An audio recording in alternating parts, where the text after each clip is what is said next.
Good morning. Good morning. Jesus continues today in the Gospel on the Sermon on the Mount.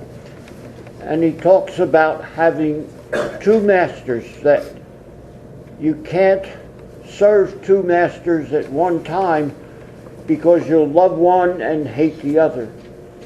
But what he's really saying is that you'll like one better than the other, that you'll be more concerned and considerate towards one master or the other. And he's really talking about our relationship to God and the relationship to ourselves. Certainly, every one of us has a concern in this life to look out and see that we have food, shelter. If we have a family, we want to take care of our families, see our children educated, fed. We want to be prepared for retirement. We want to see that we've done the prudent things in life, that we've taken care of ourselves. And certainly that is reasonable.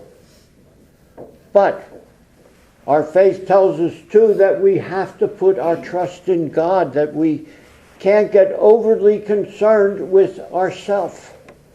When we get overly concerned with ourselves, we put God aside and suddenly we lose identity with Him and with the community at large.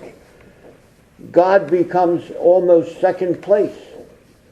And what Jesus is saying, that if we serve God, that God will look after us.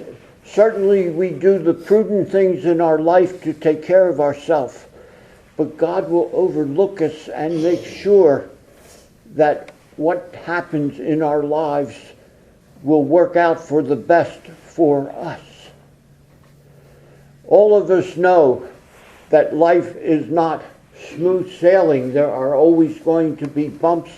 There's always going to be sickness. There's always going to be things that none of us in any way can be prepared for. But one thing life and experience teaches all of us is that God gets us through it.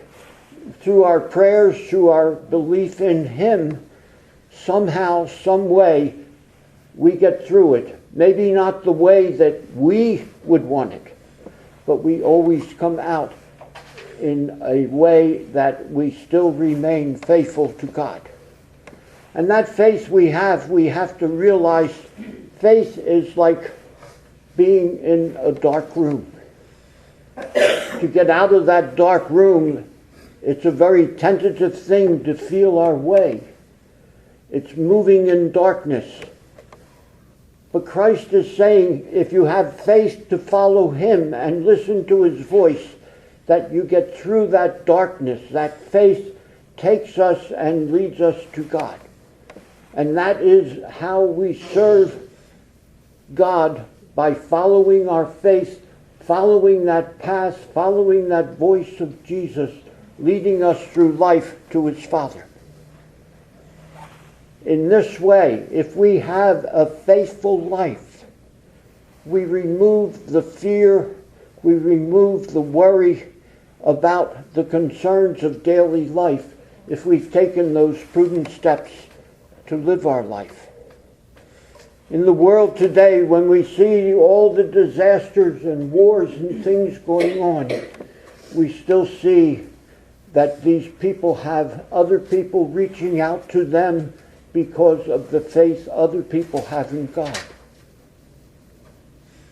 So, Jesus is calling on us to serve God and not ourselves, to be concerned with other people, which is what He taught us, to be concerned in following God. And that is how we end up serving two masters, but putting God first, and our other masters certainly behind us, worry-free and hopeful to be with God in the end.